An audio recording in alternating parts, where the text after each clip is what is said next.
In all of my books on black violence, wildly out of proportion, and the denial, deceit, and delusion that goes along with it, we have chapters on the robbery, the murder, the mayhem, the chaos that exists on hiking and biking trails around the United States.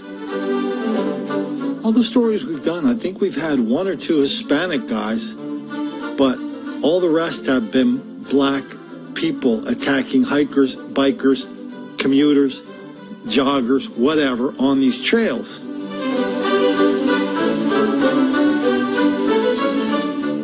So here's a question for the trolls. Here's a challenge for the trolls. This is cherry picking. If I'm ignoring a whole bunch of white people on these hiking and biking trails, attacking, robbing, raping, murdering people, would you let me know with a clip or two, with a video or two, a link or two? I'd be very grateful. In the meantime, check out the other ones in my books. Let's get down to the new ones. Assault over the weekend in Anne Arundel County has police concerned. Police say that a woman out jogging Sunday morning, was almost sexually assaulted. Now, the woman got away, ran off, and the man got away, but she was able to get a description and give it to the police. WMAR 2 News' Don Harrison talked with county police today. What started out as a Sunday morning workout ended up with one woman fighting for her life. It's definitely very concerning. That hour of the day in broad daylight. All this happening at 7:30 in the morning as the woman was listening to her music with headphones, jogging along Candlewick Court in the Pioneer City area of Severn. The male came up to her, tried to engage her in conversation, and that's when she realized that he was actually getting ready to assault her. The woman tells police she tried to run away, and that's when the man tried to sexually assault her. The woman resisted. The attacker grabbed her headphones and ran away. Police were in the neighborhood today handing out a composite sketch of the attacker. Yes, it's upsetting because in the area is too many kids playing, and I have 2 kids, and it's very, very concerned.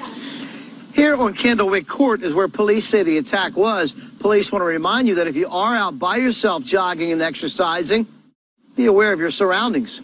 Yeah, everybody needs to be aware of their surroundings, and it's something that everybody's a little bit guilty of. I know I am. People will put 2 headphones in and go running, and you get in the zone, and you're not aware of what's going on around you. So we do recommend, especially if you're working out by yourself, just put 1 headphone in so you can kind of hear what's going on around you. Police say the woman resisted, and that made the difference in the outcome of this assault. When our victim was attacked, she didn't just stay there and play the victim. She fought back. She screamed.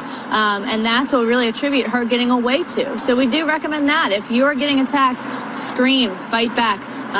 Don't just stand there and become a victim. Uncovered new information about a man suspected of preying on women in a local park.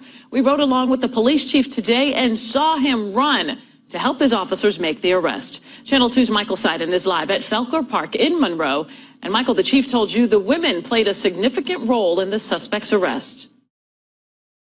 Yeah, Jovita, we were the only station here when police arrested that suspect, so we're the only ones with that video. But as you mentioned, the arrest went down here in this park. In fact, not far from where we are standing. Now, we know that police brought the suspect in for questioning, and then the chief told me that 2 of the 3 victims came down to the police department where they identified that suspect as their attacker.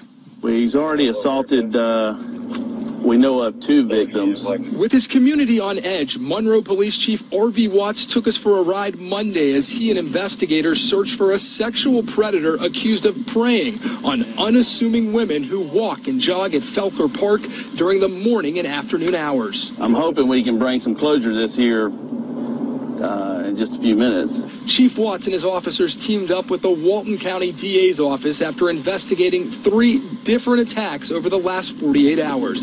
The latest happened on Monday morning. And one of the females that I made contact with this morning advised her of the situation. Within 30 minutes after advising her and leaving the area, she herself was actually approached by this individual. But hours later, an off-duty investigator with the Walton County DA's office spotted the suspect roaming around the park. You got a visual. It's going to plunge down this wooded area here.